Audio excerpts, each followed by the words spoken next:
we're going to go ahead and take a look at data entry into the new BHD legal status form. So as we come in here and we're looking at the widget, what we see is all of the historic data from the two forms that used to be entered, so the PCS and ongoing.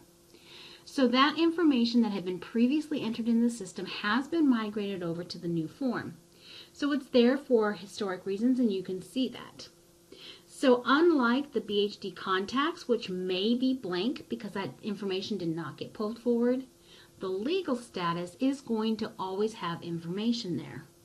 So it's a little bit different in the process in that the only time you have to come in here and click on the BHD legal status hyperlink is if there is new information to add or update a legal status record, or you have a new legal status that's been entered for that client that you need to record. So I'm going to go ahead and click on my legal status hyperlink, and it's going to go ahead and open up the form. So when I do so, what I'm going to see is the last date legal status information was entered into the system. This is the last data entry date. Next to it is going to be who entered it. Now this was done by conversion, so we're seeing the NTST user. I'm going to go ahead and click on Add. So very similar to our client contacts, I need to add a new record, and then it's going to enter in today's date as the data entry date. If there is any pertinent information about this court order that I want to have recorded, I can go ahead and enter this now. I do not have to do anything about the converted by NTST comment. That is just the historic comments, and it's fine to stay there. So really, there's nothing to do on this page of the form unless I wanted to add any special general comments. After I come into this, really what I want to do is go ahead and click on the legal status. This is where the meat and potatoes of this form is going to be at. So I'm going to see my legal status history, which is a multiple iteration table. So I'm going to see all of the legal statuses, when they started, when they ended, what type was it, and where did it happen. So one of the things that you will notice is that there's an inactive code in the legal status location. So the ongoing status has been discontinued. It's still going to appear in the client's history because that was used, but from this point forward, that type is not going to be used, so you're not going to see that in any of your selection lists or drop-down menus, and instead, you're going to see this only in the history. So if I have a brand new record that I need to enter for this client, what I'm going to do is I'm going to go ahead and click on Add New Item. So I'm going to say we got new paperwork from court. We need to record this new legal history. So I'm going to go ahead and enter that. My legal status start date and start time will default based off of when I'm doing my data entry. I can come in here and change this. So if I got the paperwork late and I needed to indicate that court happened yesterday, I can go ahead and do so. So once I have entered in my start date and my start time, then I'm going to address the location. So this is where I said that ongoing one is no longer going to be used. So you're not going to see this as a selection for you to make. What you have is you still have PCS as a location. And now you see that you also have observation, each of the inpatient units, a community, and an outside hospital legal statuses. So you can go ahead and mark the right one. Now I want to point out, if I choose PCS, observation, community, or outside hospital, I do not have to enter in a scheduled inpatient discharge date because it's not an inpatient unit.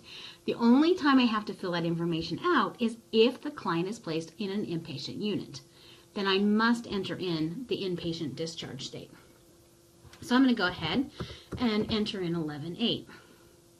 After I enter in the date, my drop down automatically opens up for me so I can go ahead and select the status. Now I'm currently working on a legend so that you will have this available in a PDF document for reference in case you have any question about the different legal statuses that are available for selection. So I'm going to go ahead and come down here, just scroll a little bit more so I can see this just a little bit more. I'm going to go ahead and scroll down my list, and I'm going to go ahead and say that this was let's see here. I think I have a civil commitment, so let's go ahead and say civil commitment. If I have the court number, I'm going to go ahead and enter that there. You can see that it's not a red required field. The reason being is if you don't have that information at the time, it does not want to stop the data entry. And we can come back and edit this, and we'll show that in the process in a little bit. So I do need to enter in my legal status end date from my documentation. So I'm going to go ahead and enter an 11/8 for this one as well. And then if I need to add any comments on this particular line item of the multiple iteration, so just this particular court number, I can do so in my comments on this legal status. Now I'm going to go ahead and submit this. So when I click submit, it's going to ask me if I want to re-enter this form. Now I could stay in this, but it's so easy to get back into the form with the widget. I'm going to go ahead and say no. And I'm going to go back to my home view, and I'm going to go ahead and click on that client. So what we see right here is our new information, so our start date of 10/11. In the inpatient unit 43A, we have the legal status. You can see that the court number is missing because we did not enter that. And then we have the end date of 11/8. So we have our information entered. Now, if you come across a record where this is the case, where the court number was left off, and then you get the court number, so perhaps you didn't have it at the time of data entry, and now you have it, I can go ahead and click on the BHD legal status, and that's going to open back up that form. Now, again, I cannot do anything with my data entry. That's just going to be a historic record of every single time I do data entry into this form. My only option is going to be add. So similarly to the last time, I'm going to go ahead and say add. Again, it's going to default in my data entry date, so it's tracking when I do my data entry. And I'm going to click on my legal status. Now this time I have additional information about a particular court order. So rather than saying add new item, I'm going to go ahead and select that line item that I have the additional information for. And this time I'm going to say edit selected item. So I'm going to go ahead and edit selected item, and then as I scroll down, I can see all of my information that I entered previously auto-fills, and then I can go ahead and enter in my court number. So once I have that, I can go ahead and submit, and I've updated information on a particular record. And again, I'm just going to say no. I don't need to come back into this form. I'm going to go ahead and go back into my client here. And so now we see that that start date is there. We can see the location, and we have the court number on there now. So we have all of our information, and it's accurate.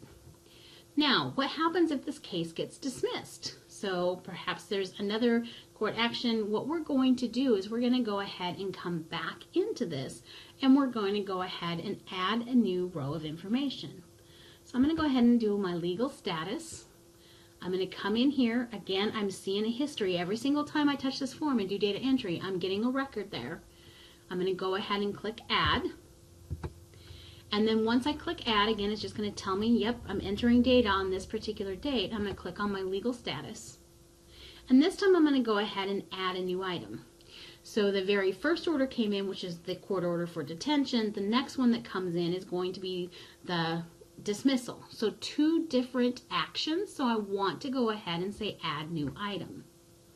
So when I go ahead and do that, I can go ahead and come down here and say which location. And then my projected discharge date is still a required field.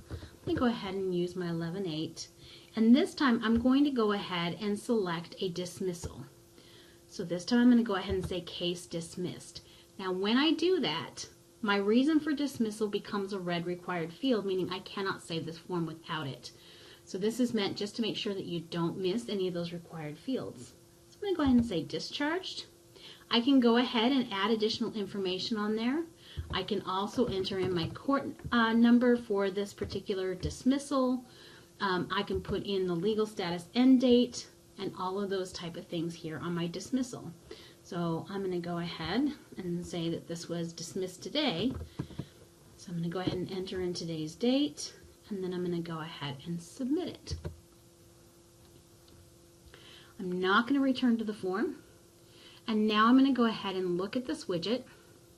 So now what I see is we have the initial commitment and then we're seeing the case dismissed. So we have that information that is getting entered into the system. Now one of the things I realized is that I did an overlap. So I have that end date of 11/8 on the commitment, but then case dismissed on 10/11. So if I see some of those incongruities, I can go ahead and update that as well. So very similar, going to my BHD. Every time I do a data entry, it's tracking it. That's just my history. I'm going to add another row of data entry. Click on my legal status. I'm going to go ahead and my initial commitment that had the original end date of 11/8. If I said this got dismissed early, I can go ahead and I can edit that selected item.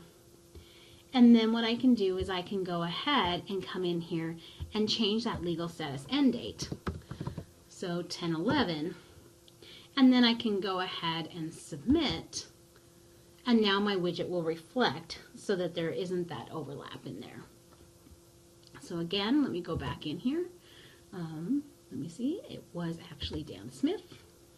And so there's my information, my case dismissed, my initial commitment, and so on and so forth. So anytime you have a legal status action that you need to enter into the legal status history, go ahead and use that BHD legal status form. Add a new line item to the data entry, and then go ahead and enter in that court information. And you're completed with the legal status history.